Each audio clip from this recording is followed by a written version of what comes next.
ओम नमः शिवाय। राधे राधे मेरे प्यारे भाइयों बहनों माताओं बंधुओं, संस्कार की बातें चैनल में आपका स्वागत है। बंधुओं, आज सोमवार के दिन मैं आपको सुनाने जा रही हूँ भगवान शिव शंकर भोलेनाथ की कथा। बंधुओं, एकाग्र मन होकर ही भगवान शिव की इस कथा को सुनना और सुनने के बाद कमेंट बॉक्स में हर हर महादेव, हर हर महादेव, हर हर महादेव जरूर लिखना। बंधुओं, यदि आपने हमारे चैनल को अब तक सब्सक्राइब नहीं किया तो जरूर करें और बेल आइकन दबाना ना भूलें, ताकि आपको हमारी आने वाली सभी वीडियोस की जानकारी सबसे पहले हो सके। बंधुओं, वीडियो को पूरी सुने। बोलो शिव शंकर भोलेनाथ की जय हो। भगवान शिव समुद्र के उस पार उत्तम समाधि लगाए योगासन पर विराजमान थे। उनके पार्षद उन्हें सब ओर से घेरे हुए थे। वे सर्पराज वासुकी को छाती से चिपकाए हुए यज्ञोपवीत की भांति धारण करते थे। कंबल और अश्वतर, इन दोनों नागों को उन्होंने दोनों कानों का कुंडल बना रखा था। करकोटक और कुलिक से उत्तम कंकन का काम लेते हुए उन्हें अपने दोनों हाथों में धारण किया था। शंख और पद्म नामक नाग का भुजबंद धारण करके वे बड़ी शोभा पा रहे थे। पहनने योग्य वस्त्र के स्थान पर उन्होंने बाघ का चमड़ा लपेट रखा था। वे मस्तक पर भागीरथी गंगा और अर्धचंद्रयुक्त जटाजूट धारण किए बड़े बड़े ज्ञानी महात्माओं के साथ विराजमान थे। उनके श्री अंगों की कांति कपूर के समान गोर थी और कंठ में नील चिन्ह सुशोभित था। भगवान के पास ही उनके वाहन नंदिकेश्वर भी थे। ऐसी अद्भुत शोभा से युक्त सुरश्रेष्ठ शिव का समस्त देवताओं ने दर्शन किया। उस समय ब्रह्मा, विष्णु, ऋषि, देवता, दानवों ने वेदों और उपनिषदों के अनेक सूक्तों द्वारा भगवान शिव का स्तवन किया। ब्रह्मा जी बोले, कामदेव का अंत करने वाले श्री रुद्र देव को नमस्कार है, जो प्रकाश स्वरूप होने के कारण भर्ग नाम धारण करते हैं। तीनों लोकों में जिनका सौभाग्य सबसे बढ़कर है, उन त्रिनेत्रधारी भगवान महेश्वर को नमस्कार है, जो संपूर्ण जगत के भरण पोषण करने वाले बंधु हैं। यह संपूर्ण विश्व जिनका स्वरूप है, उन भगवान त्र्यंबक को नमस्कार है।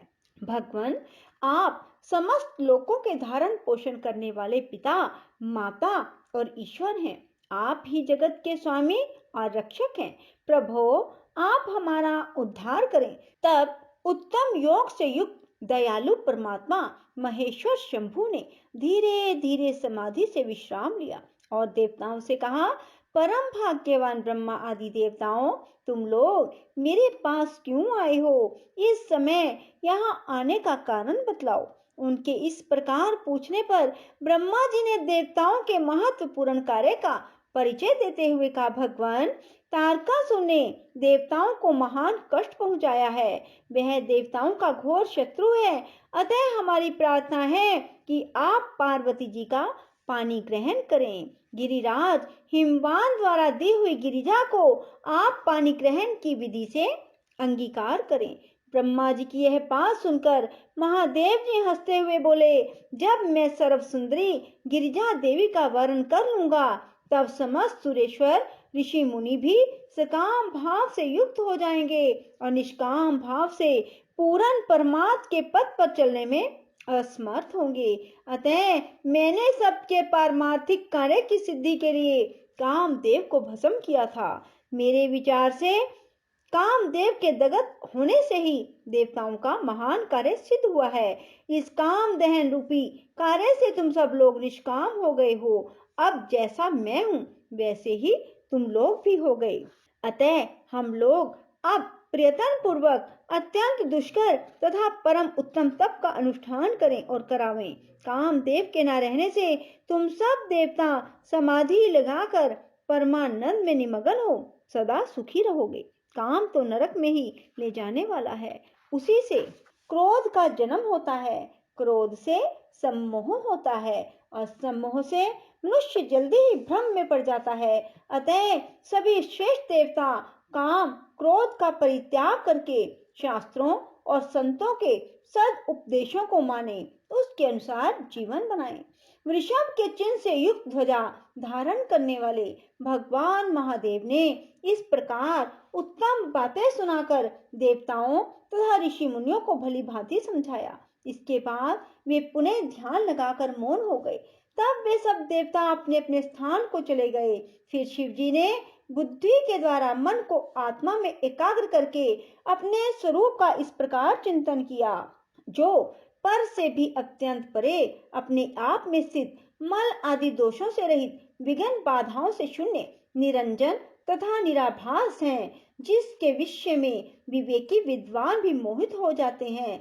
जहाँ सूर्य, चंद्रमा, अग्नि अथवा नक्षत्र आदि दूसरे किसी ज्योति का प्रकाश नहीं, जहाँ वायु की भी गति कुंठित हो जाती है, जो विचार दृष्टि से भी केवल सद्वस्तु है, सूक्ष्म तथा सूक्ष्मतर वस्तुओं से भी परे है, जिसका कोई नाम या संकेत नहीं है, जो चिंतन का विषय नहीं है, जिसमें विकार का सर्वथा अभाव है, जो रोग और शोक से सर्वथा दूर है, विशुद्ध ज्ञान ही जिसका स्वरूप है, सर्व त्यागी सन्यासी जिसे प्राप्त होते हैं, जो शब्द या वाणी की पहुंच से परे हैं, निर्गुण और निर्विकार है, सत्ता मात्र ही जिसका स्वरूप है, जो ज्ञान गम्य होकर भी वास्तव में अगम्य है, वेदांत और आगम भी मूक होकर ही जिसका सर्वदा प्रतिपादन करते हैं, वही सबके ईश्वर पिनाकधारी भगवान वृषभध्वज परमात्म वस्तु हैं। उन्होंने ही कामदेव का नाश किया है।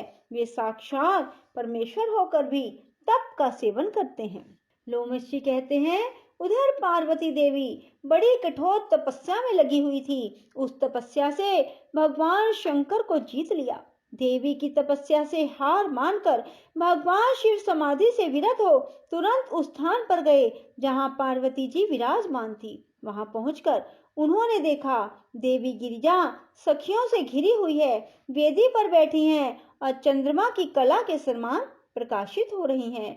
महादेव जी ने उन्हें देखकर तत्काल ब्रह्मचारी का वेश धारण कर लिया और उसी स्वरूप से सखियों की मंडली में उपस्थित होकर पूछा, सखियों, यह सर्वांग सुंदरी कन्या अपनी सहेलियों के बीच में क्यों बैठी है? यह कौन है? किसकी पुत्री है? कहाँ से आई है? किस लिए तपस्या कर रही है? तब जया ने उत्तर दिया, ब्रह्मचारी जी, ये गिरिराज हिमपान की कन्या है और तपस्या द्वारा परमेश्वर रुद्र को पति रूप में प्राप्त करना चाहती है। जया की यह बात सुनकर वटुक रूपधारी शिव ठठाकर हंस पड़े और इस प्रकार बोले, सखियों, यह पार्वती भोली भाली है, इसे अपने हित और अहित का कुछ भी ज्ञान नहीं है। भला रुद्र की प्राप्ति के लिए तपस्या करने की क्या आवश्यकता है? अरे, रुद्र तो अमंगल रूप है, हाथ में कपाल धारण करते हैं, मरघट का निवास ही उन्हें अधिक प्रिय है। जिस दिन इनके वरण कर लेने पर रुद्र का इसके साथ संबंध होगा, उसी दिन से यह शुभांगी पार्वती भी अशुभ रूप हो जाएगी। रुद्र वही है ना जिन्हें दक्ष के शाप से ब्राह्मणों ने यज्ञ बहिष्कृत कर दिया है। अत्यंत भयानक विष वाले जो जो सर्प थे, वे ही उनके अंगों के आभूषण बने हुए हैं। रुद्र अपने अंगों में चिता की राख लगाते हैं, चमड़े का वस्त्र पहनते हैं, अमांगलिक वस्त्रें धारण करते हैं तथा निरंतर भूत, प्रमद और पिशाचों से घिरे रहते हैं। इस सुकुमारी कन्या को उस रुद्र से क्या लेना है? सखियों को चाहिए कि इसे ऐसा करने से रोकें। मनोहर रूप वाले देवराज इंद्र, परम तेजस्वी धर्मराज वरुण, कुबेर, वायु और अग्नि को छोड़कर रुद्र के प्रति इतना अनुराग कैसे हुआ? परमेश्वर शिव ने इस प्रकार की बहुत सी बातें वहां कही। पार्वती सखियों के मध्य में बैठकर तपस्या में संलग्न थी। उन्होंने वटु रूपधारी रुद्र की बातें सुनकर उनके प्रति रोष प्रकट करते हुए कहा, जया, साध्वी विद्या, विश्व सुंदरी पमलोचना और महाभागा सुलोचना, मैं तुम लोगों से कहती हूँ, मैंने जो कुछ किया है ठीक किया है, परंतु तुम्हें इस ब्रह्मचारी से क्या काम है जो इसकी कठोर बातें सुनती हो? ब्रह्मचारी का रूप धारण करके यह कोई महादेव जी का निंदक आ गया, ऐसा समझो। सखियों, ऐसे व्यक्ति से अपना क्या प्रयोजन है जो महात्माओं की निंदा करने वाले, पापी, कृतघ्न, वेद दूषक, वेद भ्रष्ट और मर्यादाहीन है। इन लोगों के साथ बुद्धिमान पुरुषों को वार्तालाप नहीं करनी चाहिए। श्रेष्ठ पुरुषों की निंदा सुनकर जो तुरंत वहां से उठकर दूसरे स्थान पर नहीं चले जाते, वे प्रतिष्ठाहीन मानव पाप के भागी होते हैं। गिरिजा का वचन सुनकर विद्यावटु रूपधारी रुद्र से सहसा कुपित होकर बोली, ब्रह्मचारी जाओ जाओ यहाँ से, अब तुम्हें यहाँ एक क्षण भी नहीं ठहरना चाहिए। विजया बातचीत करने में बड़ी कुशल थी। उसने इस प्रकार फटकार कर विवाद करने वाले वटु रूपधारी शिव को विदा कर दिया। वे तत्काल अंतर्ध्यान हो गए। संपूर्ण सखियों में से किसी ने नहीं देखा कि वे कहाँ चले गए। इसके बाद भगवान महेश्वर पार्वती जी के सामने अपना वास्तविक स्वरूप धारण करके वहीं सहसा प्रकट हो गए।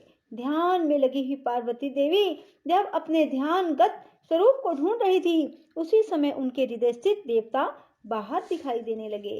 विशाल नेत्रों वाली सुशीला गिरिजा ने आंख खोल कर देखा तो सर्वलोक महेश्वर देव देवेश्वर शिव सामने दृष्टिगोचर हुए। उनके लाश निवासी शंकर के दो भुजाएं, एक मुख, अद्भुत स्वरूप था। मस्तक पर जटाओं का जीवड़ा बना हुआ था। उसमें चंद्रमा की कला शोभा पा रही थी। भगवान ने हाथी का चमड़ा पहन रखा था। उनके कानों में कुंडल के स्थान पर महाभाग कंबल और अश्वतर, ये दो नाग विराज रहे थे। परम कांतिमान सर्पराज वासुकी को हार बना लिया था। उनके हाथों में बड़े बड़े सर्पों के ही कंगन पड़े थे जो शोभा दे रहे थे। इस प्रकार रुद्र ने सर्पों के आभूषण बनाए थे। ऐसा स्वरूप धारण कर भगवान शिव पार्वती के सामने खड़े हुए और शीघ्रता पूर्वक बोले, कल्याणी तुम वर मांगो। उस समय सती साध्वी पार्वती जी को बड़ी लज्जा आई। उन्होंने शंकर जी से कहा, देवेश आप मेरे सनातन स्वामी हैं, क्या आपको पहले की घटना का कुछ स्मरण है? प्रभो, मैं वही सती हूँ जिसके लिए आपने दक्ष यज्ञ का विनाश किया था। वही आप हैं और वही मैं हूँ। तारकासुर के वध रूप देव कार्य की सिद्धि के लिए ही मैं मीना के गर्भ से प्रकट हुई हूँ। आपसे मेरे द्वारा एक पुत्र होगा, इसलिए महेश्वर आप मेरी एक प्रार्थना स्वीकार करें। आपको ऋषियों के साथ हिमवान के पास जाना चाहिए और उनसे मेरे लिए याचना करनी चाहिए। मेरे पिता हिमवान आपकी आज्ञा का पालन करेंगे, इसमें संदेह नहीं है।